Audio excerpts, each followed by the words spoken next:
Good afternoon. Welcome. Pretty day.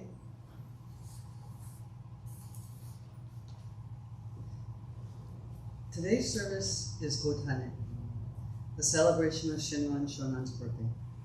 Shinran was born on May 21st, 1173. He lived for 89 years. Our guest speaker today is Reverend Harry Bridge, who is the resident minister of the Buddhist Church of Oakland.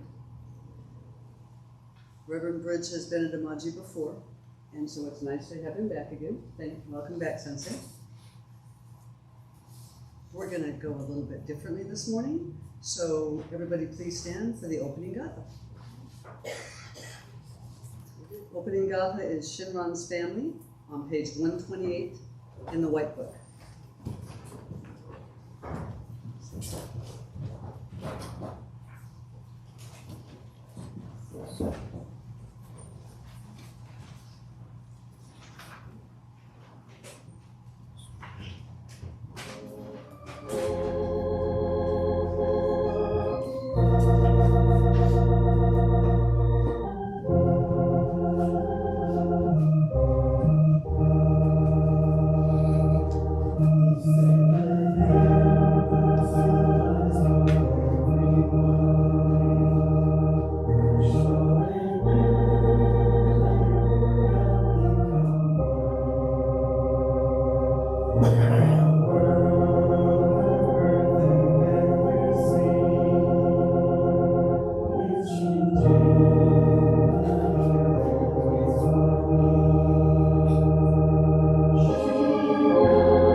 standing for the threefold refuge on page 10 in the purple book.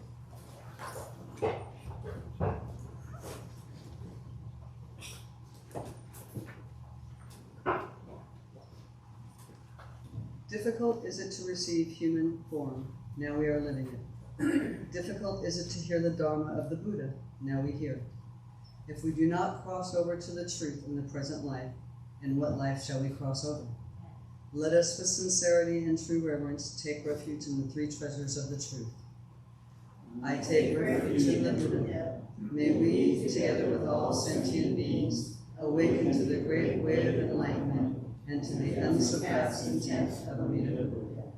I take refuge in the Dharma. May we, together with all sentient beings, enter the storehouse of the Dharma, becoming like the wisdom ocean. I take refuge in the Sangha. May we, together with all sentient beings, become units in true accord, in harmony with all things. The peerless, profound, and wondrous Dharma is rare to encounter, even in many hundreds and thousands of kalpas. Now we are privileged to hear and receive it. Let us thoroughly understand the true meaning of Tathagata's teaching.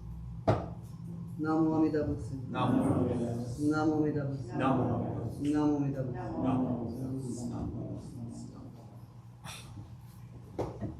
Reverend Bridge will now lead us in our chant. We will be chanting Shoshege on page 33 in the purple book. And let's do it Junirai melody. Okay, and we'll just do this, the regular Tam Nim Butsu at the end and regular Ikko.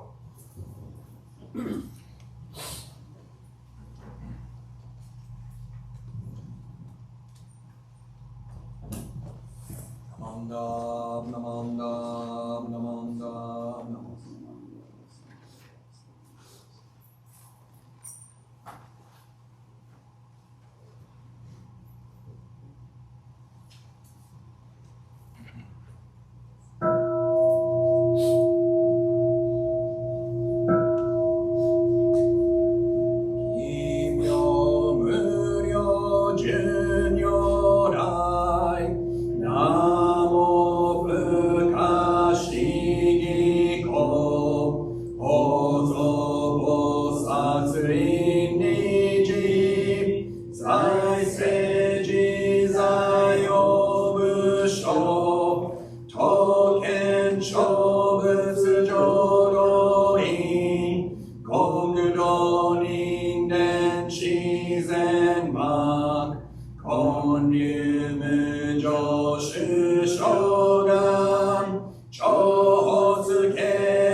仏論古代小下者善人女分なりけ二打仏本願念仏邪見教魔なく主張信用十字人に南中四南昔インド最天使論言中華自治義士こそ現代諸公世所意如如来本勢よき釈迦如来両合戦一種五妙難天竺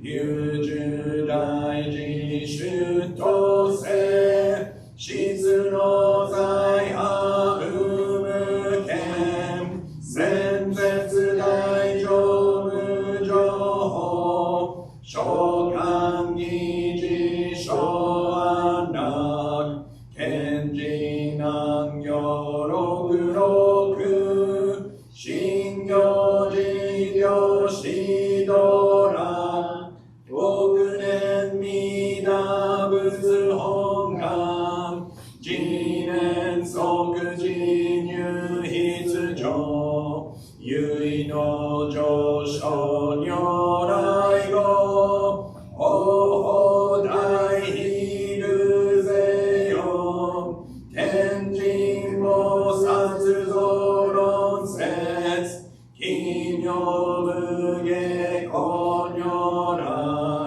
へ主たら見真実公正の頂戴誓願こういう本願力へこ異道群上昇一心非入苦毒大崩壊必逆入大へ収集特使蓮華造世界即昇進如法精進有本の人間人図入生寺恩寺を下本師ど南如天使上高蘭小菩薩来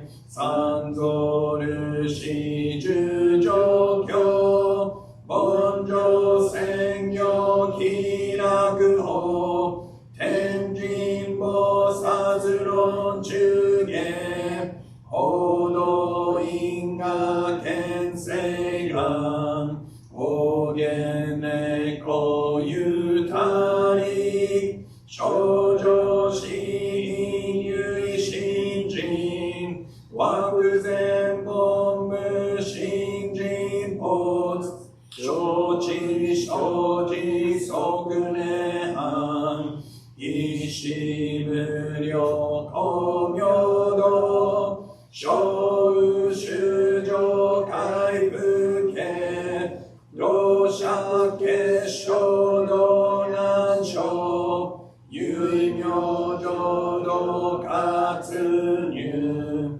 万全自力変言宗円満特語感染症三部三神慶論語総末法滅道品一生増悪地偶勢思案如外小妙化全道独妙無所意公愛上三妙逆悪公妙妙語見因縁介入本願大智慧行者小樹今後心良き一年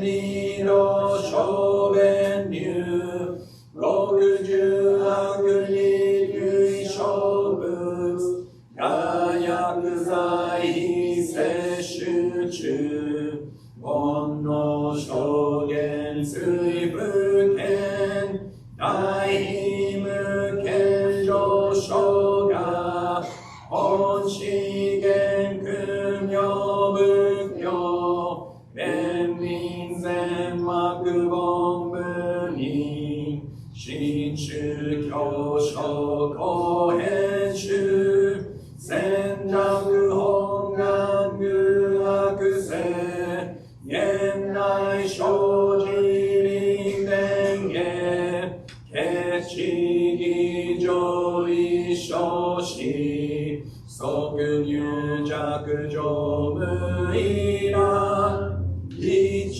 心人二の入仏教大事修士と上祭無変六上白同族自主具道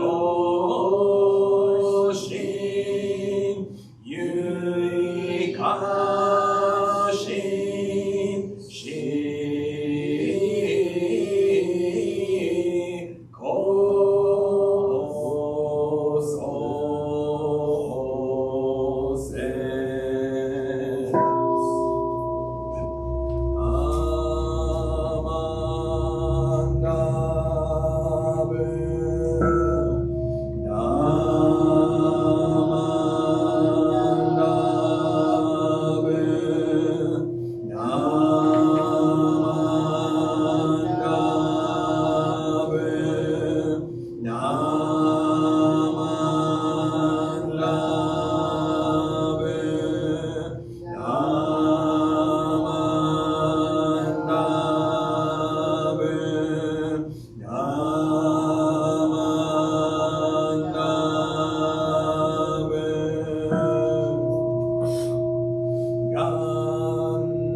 We will now hear a Dharma talk by Sensei Bridge.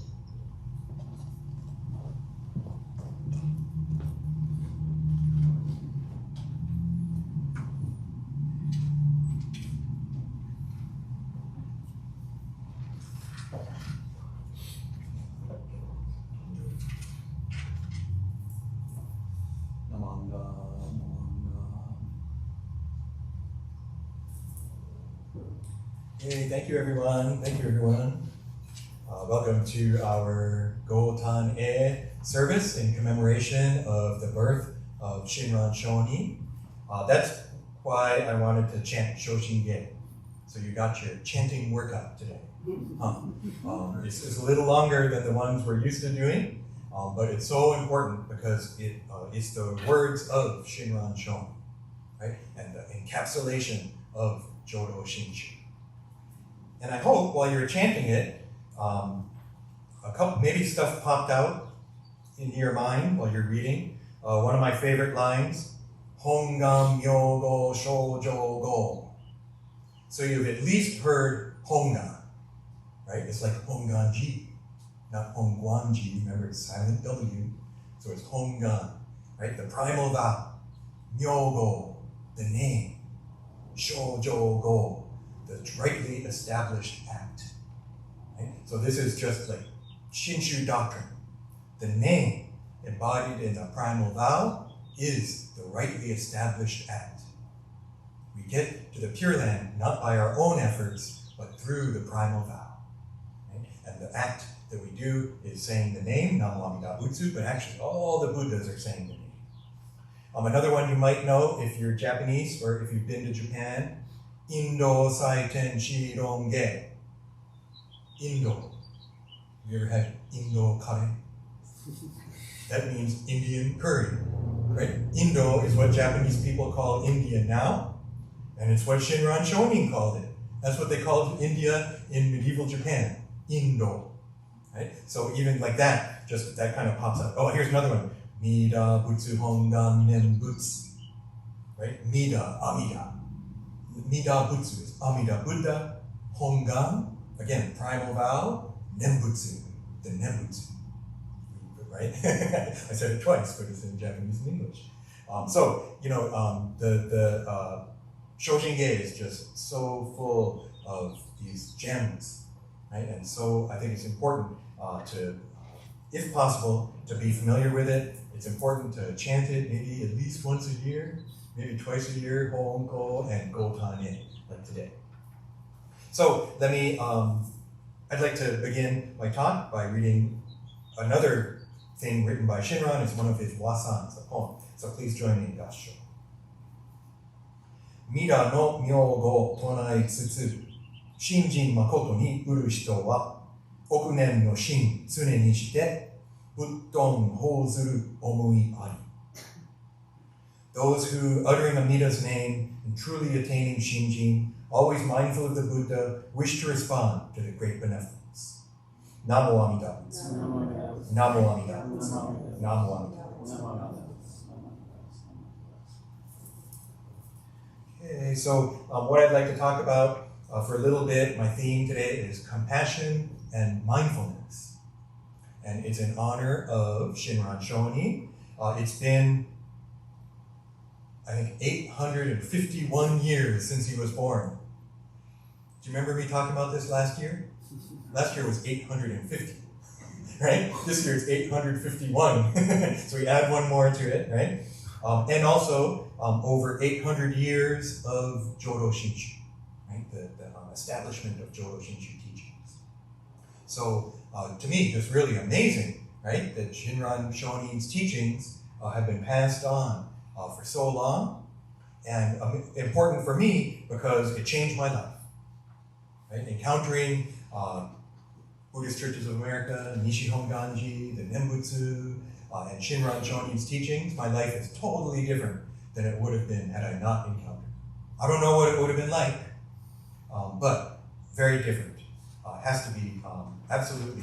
I know that my life has been changed. So I'd like to share something that happened to me recently to kind of set things up. I attended a meeting over at the Jodo Shinshu Center in Berkeley, California. And I'm not going to name names, and I'm not going to tell you the organization, but it was kind of like a staff meeting. And at the very end, one of the people, it was at the end of the meeting, and they started talking, and all of a sudden, I realized I was kind of crying. I also, in hindsight, realized I wasn't paying attention. And so my attention shifted back to the person that was speaking, and I realized they were crying. And they were expressing their gratitude for having served in this position for 5-10 years, but being associated with this organization for probably more like 20, 25, 30 years. Very connected to BCA, Buddhist Churches of America, right? And so I realized, whoa, they're expressing this gratitude and the tears are coming down their face. And that's when I realized, whoa, I was crying before, right? But once I figured out what was going on, I kind of stopped crying. really interesting. And so this is one way maybe to think about mindfulness a little bit. And mindfulness, I think we hear a lot just in the news, just in general society. Maybe as Buddhists, we've heard the term mindfulness, right? And so part of mindfulness is a kind of mental awareness. And I realized, whoa, in a way I wasn't being aware because I wasn't paying attention. I don't know what I was thinking about, right? But I was aware enough to realize I wasn't paying attention, to shift my attention to the person speaking, and then though realizing before I shifted my attention, I was crying. Right? I was moved to tears. And because of something, because of this other person. But it wasn't the words they were saying, right? Because I wasn't paying attention. It was something else, right? I was picking up on the emotion of this person, not the words. So then I kind of thought I would talk to someone else in the meeting afterwards that I'm friends with. So, anybody watch Star Trek Next Generation? No? There's a character on Star Trek The Next Generation named Counselor Deanna Troi, and she's an empath. So I thought to myself, maybe I'm an empath. Maybe I'm like Counselor Troi. See, Counselor Troi is interesting because it's Star Trek, right? It's science fiction. She's a member of an alien race. The Betazoids are telepathic. They can read minds. They can hear other people's thoughts. They can even communicate telepathically. But Counselor Troi is only half Betazoid. She's also half human. So she doesn't have the full telepathy, right? She just has empathy. She can sense other people's emotions.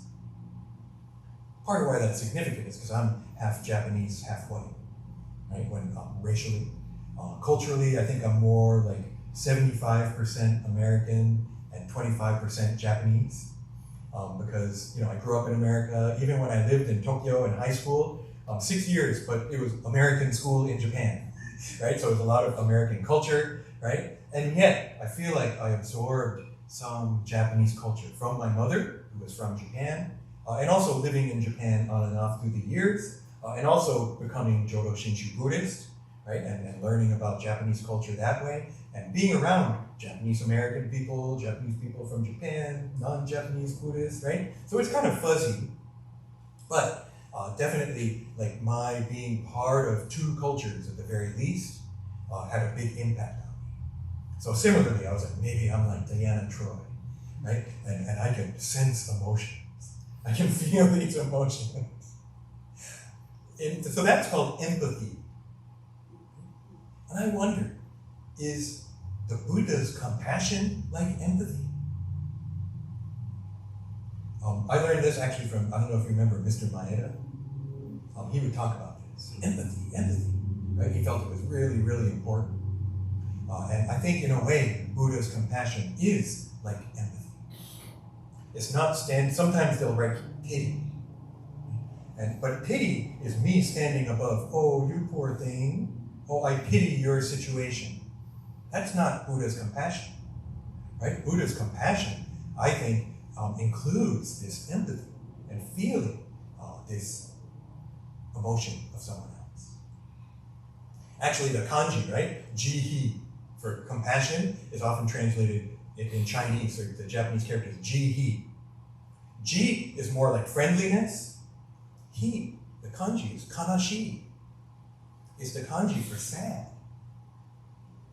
I think some people think Buddha, always calm, right? Always just no emotion whatsoever. That's some people's understanding of Buddha. But no, I think Buddha's compassion. Buddha has this sadness, realizing beings are suffering. And maybe even feels the feelings of those unenlightened beings who are suffering, whatever feelings they have. So it could be sadness, it could be joy. So I don't think I'm an empath. I don't think it was necessarily empathy. I think it was probably more sympathy. Sometimes those are put together, right? Sympathy and empathy. Empathy, I think, is truly feeling what someone else is feeling. Sympathy, maybe not quite that far. And yet, isn't it like sympathetic vibrations? So in music, right, like a piano has strings, and normally all the strings are held down with dampers so that they don't make any sound. If you try to pluck it, it's just like boop, boop. It doesn't make a real sound. But you can push on that pedal, is it the sustain pedal, right? And it lifts all the dampers off. So now all the strings are free. And then if you hit a note, all the other strings are going to go, right? All that note will ring out with sympathetic vibrations. That string vibrates, and then the other strings start vibrating. So I think that's more what was happening to me. Right? That I felt the emotion from this other person and began vibrating sympathetically. Right? Similar emotion was awakened in me.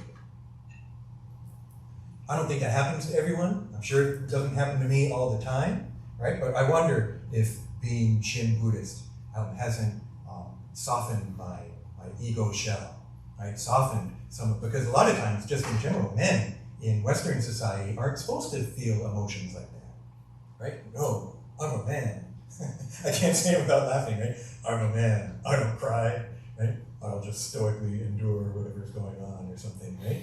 I think that's a kind of a Western, not so much anymore maybe, but not until recently certainly, that, right, men don't cry, right? That's women cry, men don't cry, we just, right?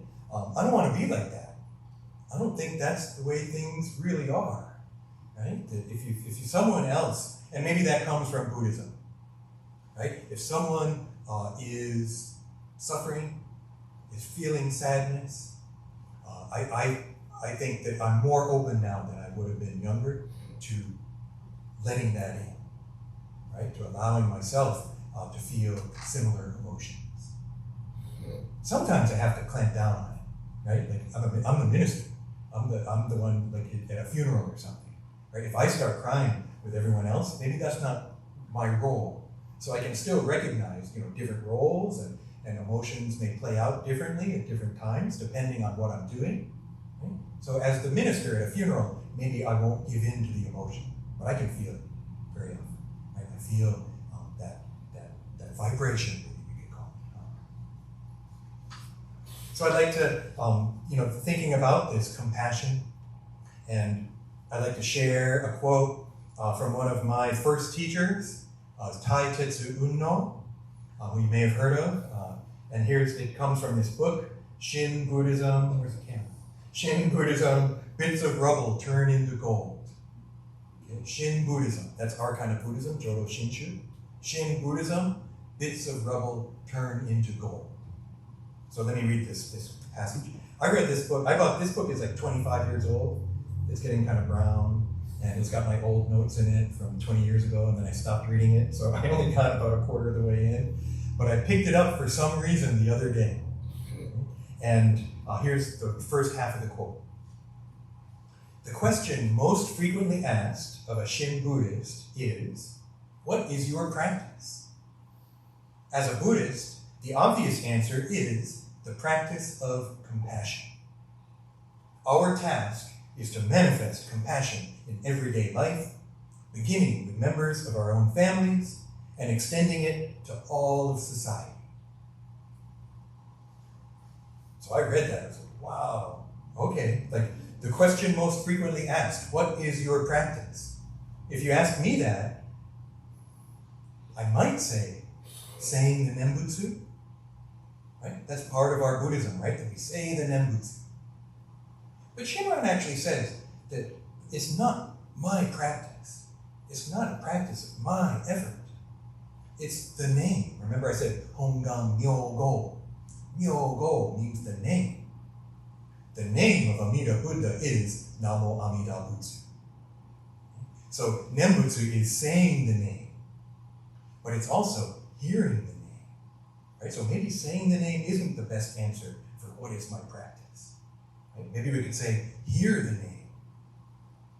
Maybe we could say, entrust in the Buddha. Right? There's all these different answers we could give. But so I was kind of shocked, I'll be honest, when Unno Sensei said, as a Buddhist, the obvious answer, it wasn't obvious to me, is the practice of compassion. Wow. Okay, that's setting a pretty high bar. Did you know that? Practicing compassion in our families and then extending it to all society.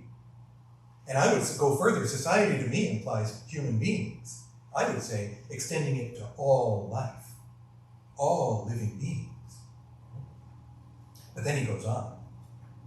But when one really tries to practice compassion, expressing care, concern, empathy, and love, all the while respecting the autonomy and dignity of the other, one encounters a huge obstacle. And that obstacle is never the other, but one's own self-centered ego. This awareness is the starting point of the Shin Buddhist path. Wow. Part 2, the paragraph, right? So first, our main practice, practicing compassion. But it's not easy. Why? It's not because other people are jerks, or other people are annoying, or other people don't deserve my compassion. No, it's me. My ego. My no. Really, really fascinating stuff. I felt that when I realized, and I kind of, so that thing that happened at the meeting when the person started crying and then I started crying, I noticed soon after what happened, and I started kind of replaying it, right, trying to figure out, what just happened. I just thought it was really fascinating.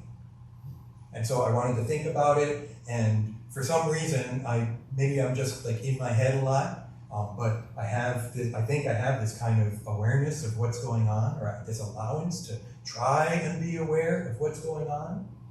It happened while I was playing music a few weeks ago at my church. I was trying to make a video of us playing in front of the audience, and then the koto player, one of his picks flew off.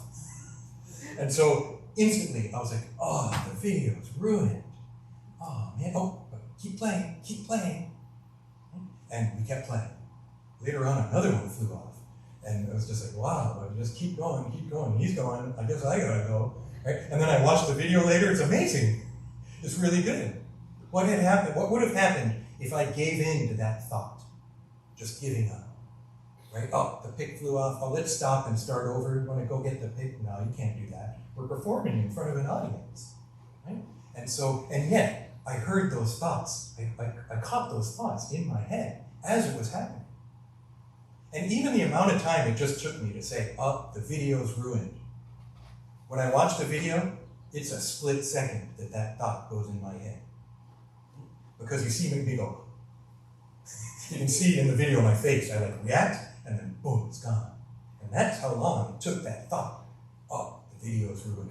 That's like a second and a half, right? But it was like, oh, the video's ruined. Right? That's how fast it went in my mind.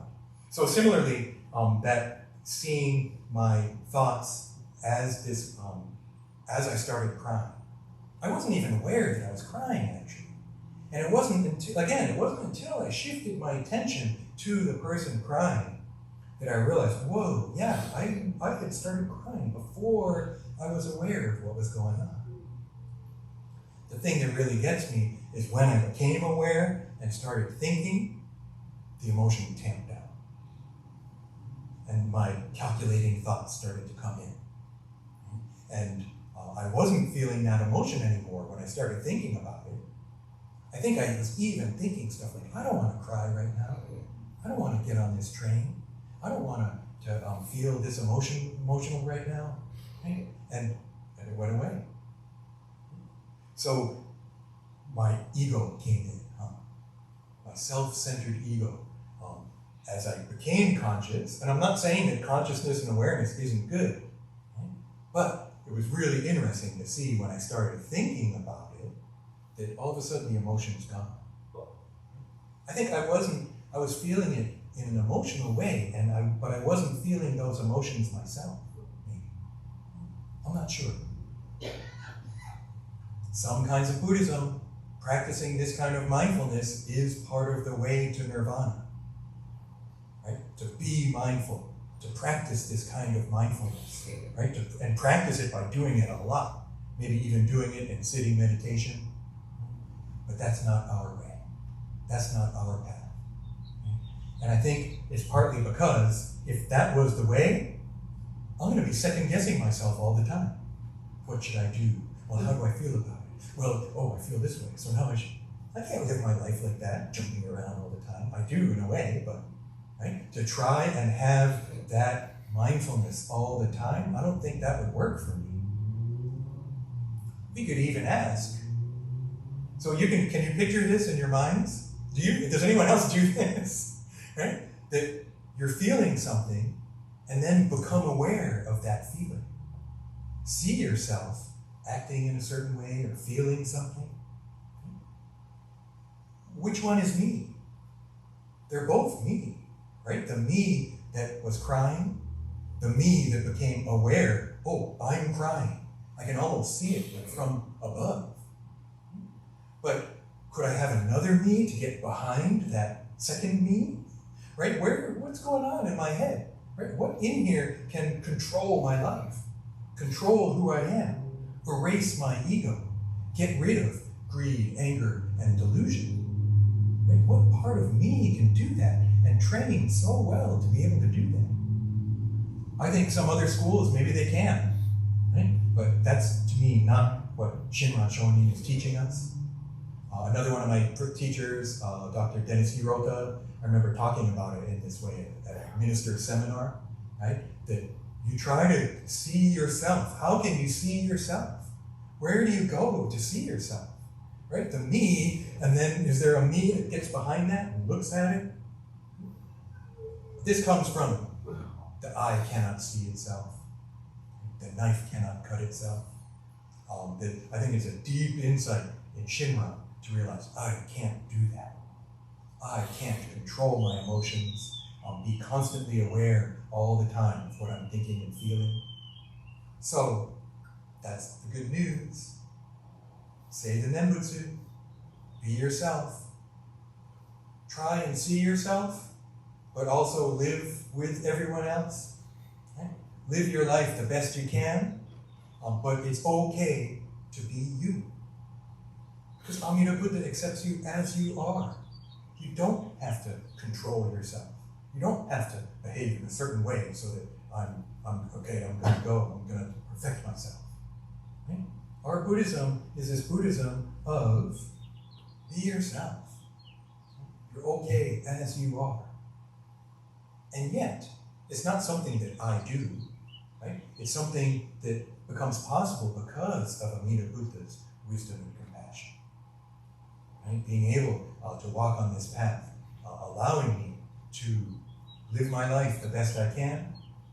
Sometimes I think about it, even me telling this story to my friend right after the meeting, I'm partially embarrassed about it. Right? Maybe I shouldn't have said anything. Right? Maybe I shouldn't be talking about this at all. I don't want to embarrass the person who was crying at the meeting. I don't think they would be, but, And so sometimes I even think, maybe I shouldn't have said this or I shouldn't have said that. I think it's okay. I'm reflecting on it. Right? If I said something hurtful, right, to try and be open to that and aware, right? Aware maybe that I'm hurting someone else, or what I said was, I thought it was funny, but actually it was kind of mean, or something like that. Right? So that's part of it too, is this openness. But there again, it's openness to someone else, someone else's feelings, right? It's not just about me. And that's what I kind of like about be yourself. Because if I have a teaching of be myself, then it's not just me be myself. I have to try and let other people be yourself, be themselves, right? I don't know which one's harder, right? It's definitely easier to judge other people. I think it's much easier to look at someone else and be like, you shouldn't do that. Why would you do something like that? We were raised in a barn. We can have all kinds of things of why are you acting that way? It's easy to judge others, but then to allow someone else to be themselves, right, maybe takes more. And it also has to have this appreciation of the other as well. So, I'm not an empath, but I am an educated person, learning about Jodo Shinshu, still learning. I teach, but at the same, and I'm a minister too, right? That's a recipe for disaster, huh? Minister and professor, right? Because then I know everything, right? I can do the rituals, I know all the doctrine and everything, but that's not the Shinshu way, right? And I feel fortunate. I think I realized that, right? And realized, no, I'm learning just as much as everyone else, right? We can each only learn from where we are. And what we know may come from study, but so much of it comes from living our lives.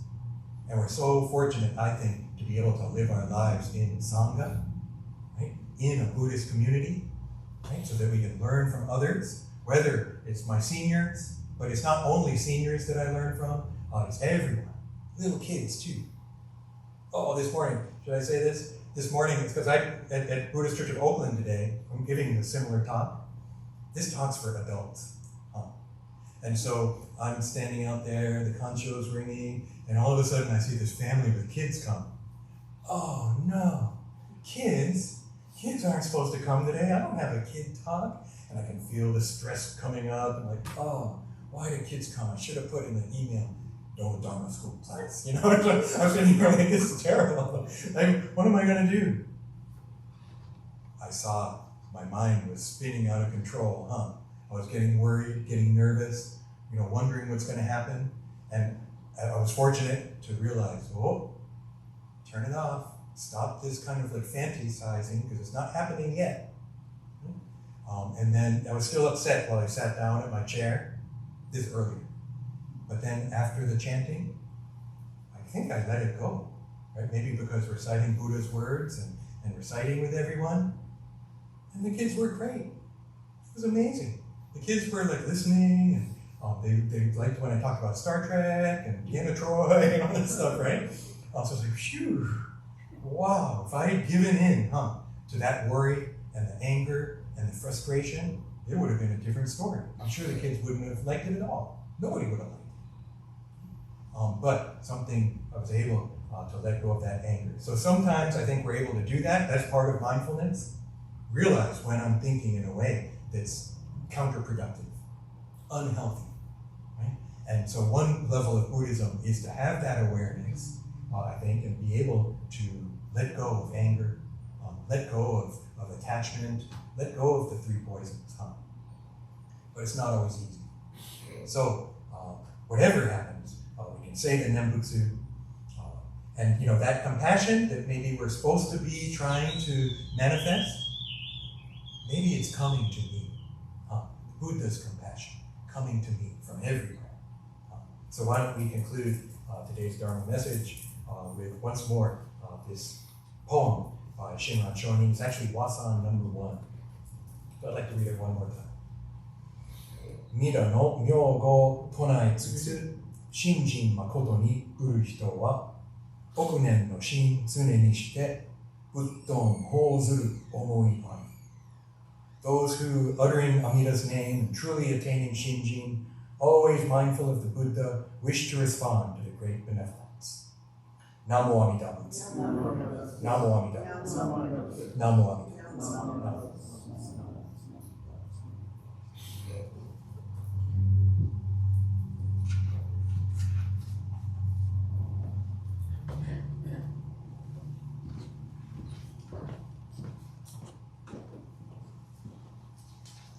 Thank you, Sensei. Please rise for the closing gatha, Shuso Gotan-e, on page 268 of the Purple Book.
Amida Butsu. Namo Amida Butsu.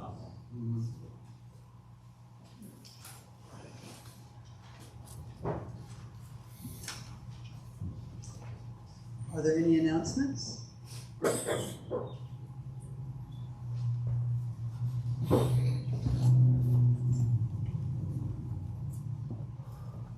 First of all, this is just a thought just now.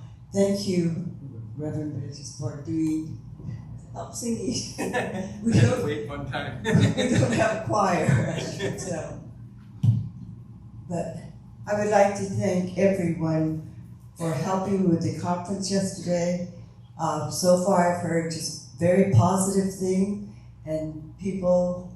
I'm amazed who is emailing. And I just want to thank all of the Enmanji members and the fellas for helping us, because it was really a tremendous success. People really enjoyed it, and evidently they liked our speakers. And I just wanted to say thank you very much for helping.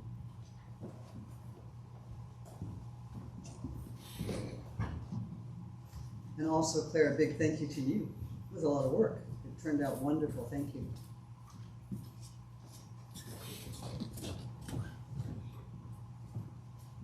So hopefully you know that bazaar season starts today at Berkeley. They're having their bazaar, and as you know, all the Bay District temples will be hosting their bazaars, including us. And if you look at the June Sangha, you'll see that there are various changes that are going to take place for our bazaar.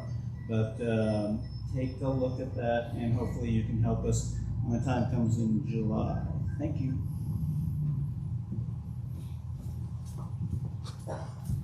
Any other announcements? Thank you to Reverend Bridge Sensei for the Dharma talk today. Also, thank you to George, though, for setting up the Onai-jin and ringing the kancho. Thank you to Dr. Kent for the playing of the organ, and thank you to the Meitoban for the flowers and the offerings. Everyone's invited for light refreshments in the hall. If you have not had a chance to Oshoko and wish to do so, please offer incense before leaving the Hondo. Thank you again for attending today's Gotan-e Service. Namo Amida. Namo Amida. Namo Amida.